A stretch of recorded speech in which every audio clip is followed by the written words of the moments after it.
There comes a moment in every life when standing still no longer feels safe.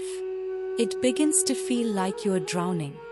Not because life is against you, and not because you are weak, but because something inside you knows that hesitation, once helpful, has now hardened into fear. You sit at the edge of a decision.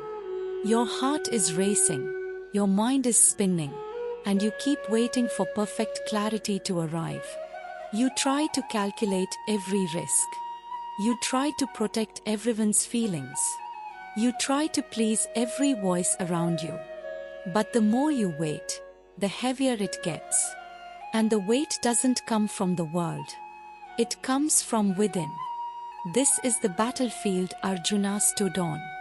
Not just the one with chariots and warriors, but the one inside his own chest.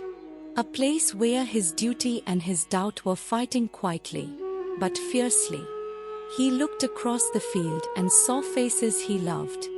Teachers who had guided him. Cousins he had grown up with. Friends he had once stood beside. Now they were on the other side. And in that moment, everything blurred. Right and wrong collapsed into confusion. Purpose dissolved into pain. And so he did what many of us do when life feels impossible. He dropped what he was holding.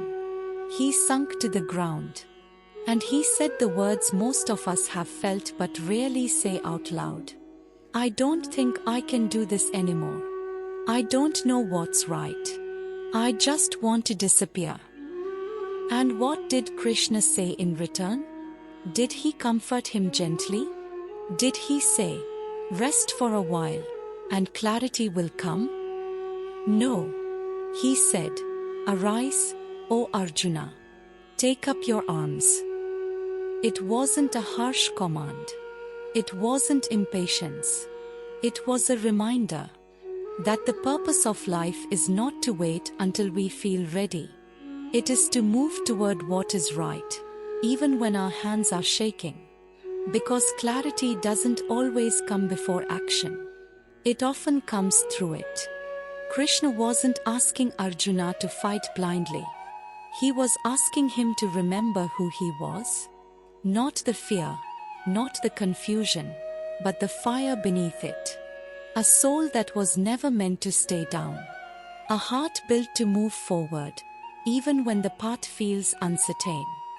So Krishna did not give him comfort. He gave him a mirror. And in that reflection, Arjuna saw the truth. That fear had only hidden his strength. It had not destroyed it.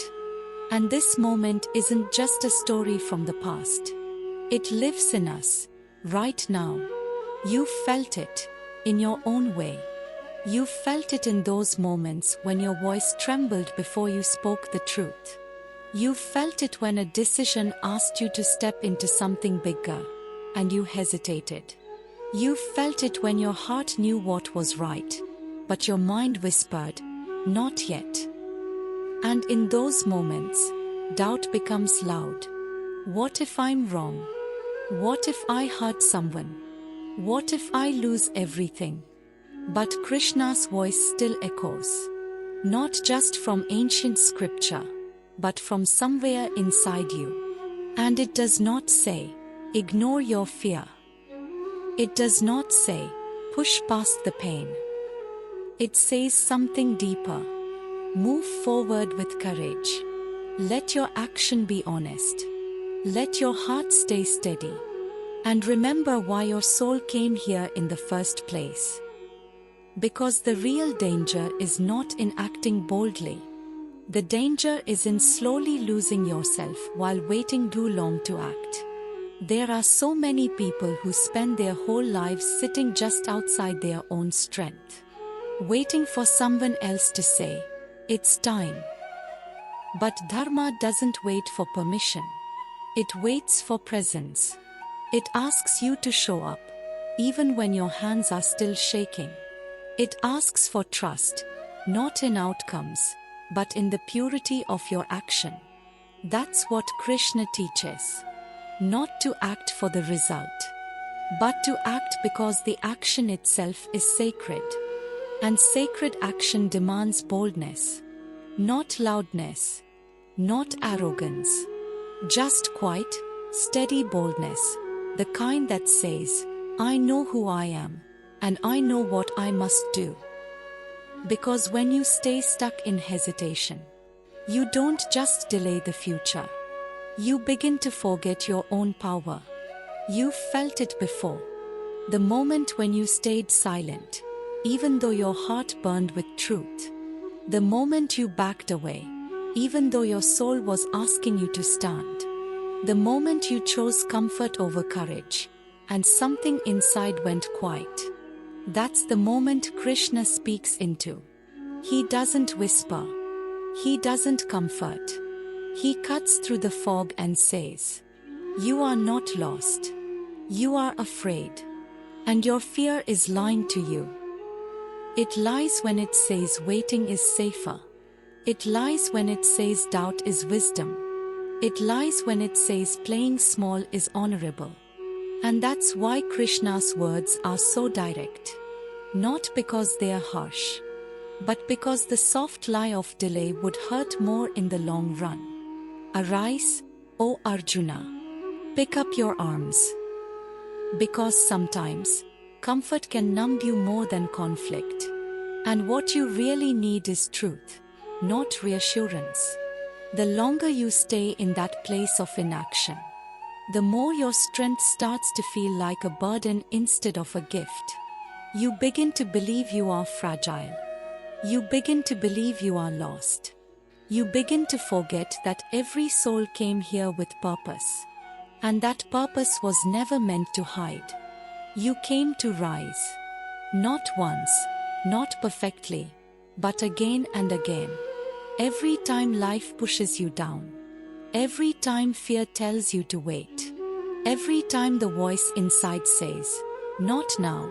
When you know, the time is now. You don't need a perfect plan. What you need is honesty in your heart, and the courage to move. Because boldness is not recklessness. It's trust in motion.